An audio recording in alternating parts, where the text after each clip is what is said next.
Hello everyone, আসসালামু আলাইকুম। সবাইকে ডে উইথ রুমি ইউটিউব চ্যানেলের পক্ষ থেকে জানাচ্ছি আন্তরিক শুভেচ্ছা এবং অভিনন্দন।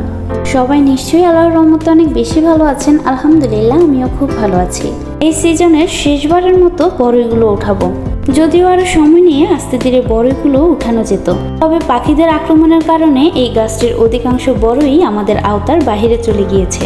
দেখুন কত বেশি বড়ই পাখিদের আক্রমণের কারণে নষ্ট হয়ে গাছের নিচে পড়ে আছে। এটি যদিও এখন আমাদের নিত্যদিনকালের দৃশ্য হয়ে গিয়েছে, কারণ প্রতিদিন সকালে যখন আমাদের ছাদ বাগানে আসা হয় তখন প্রতিদিনই এই জায়গাটির দৃশ্য এমন হয়ে থাকে। এমন কোনো দিন নেই যে এই জায়গাটি পরিষ্কার থাকবে।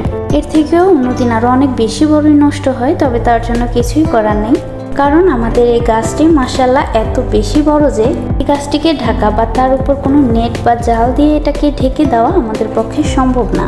আর অবশ্য সেটি আপনারা ভিডিওতে দেখেই আনুমানিক ধারণা করতে পারছেন। তাই যেহেতু পাখিদের আক্রমণের কারণে বড়ইগুলো রাখা যাচ্ছে না, তাই অধিকাংশ বড়ই পেরে নেওয়া হচ্ছে।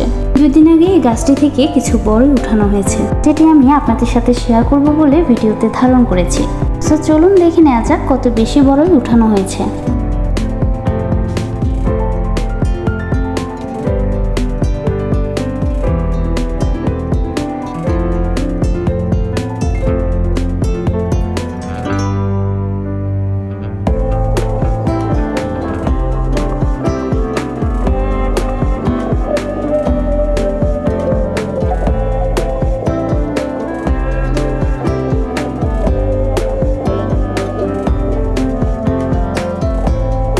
মাশাআল্লাহ, বড়ইগুলো দেখতে কত বেশি সুন্দর লাগছে।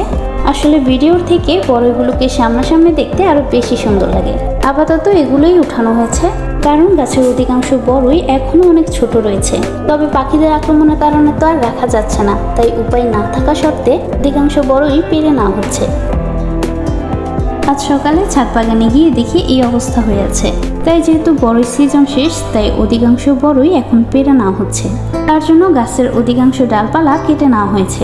আপনাদের বড় গাছে যখন বড়ইগুলো পেরে নেবেন, তখন সাথে সাথে চেষ্টা করবেন বড়ইগুলোর ডালপালা কাটিং করে দেওয়ার জন্য, কারণ গাছটির ডালপালা যদি কাটিং করে দেওয়া হয় তাহলে সেই গাছটি অধিক বেশি গ্রো করে।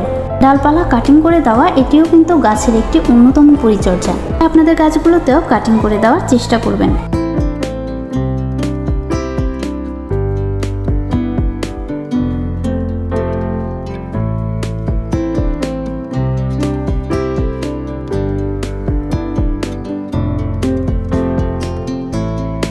এদিকে আমি একটি গাছ থেকে ডাল ছিঁড়ে বড়ই উঠাতে ব্যস্ত, আর অন্যদিকে আমাদের পরিবারের একদম ছোট সদস্য, সেও কিন্তু বড়ই উঠাতে ব্যস্ত।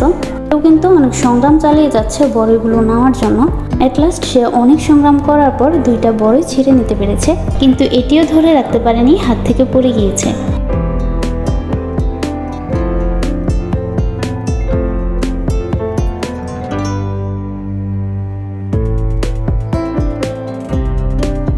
যাই হোক, তার সাথে সাথে আমারও বড়ইগুলো উঠানো হয়ে গিয়েছে। এই বড়ইগুলো উঠানোর পরে লক্ষ্য করলাম আমাদের সবেদা গাছে অনেকগুলো সবেদা পেকে রয়েছে। দেখতে পাচ্ছেন অনেকগুলো সবেদাকে আমি ব্যাগিং করে দিয়েছিলাম, সেগুলো পেকে কিন্তু সেই ব্যাগেই পড়ে আছে। তাই এই সবেদাগুলোকেও আমার বড়ইগুলোর সাথে সংগ্রহ করে নিলাম।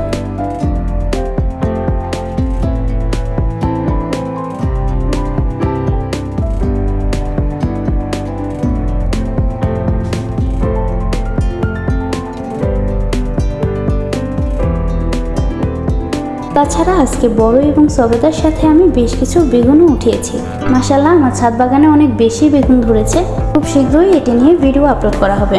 এই ভিডিওতে আমি কিভাবে এত বেশি ফলন ধরিয়েছি, গাছে ফোটা প্রতিটি ফুলে কিভাবে ফলে রূপান্তর করতে হয়, সকল টিপস এবং পরিচর্যা ভিডিওতে আলোচনা করা হবে। সেই ভিডিওটি খুব শীঘ্রই আপলোড করা হবে, তাই সেটি জানতে হলে অবশ্যই আমার চ্যানেলটির সাথে যুক্ত হয়ে যাবেন।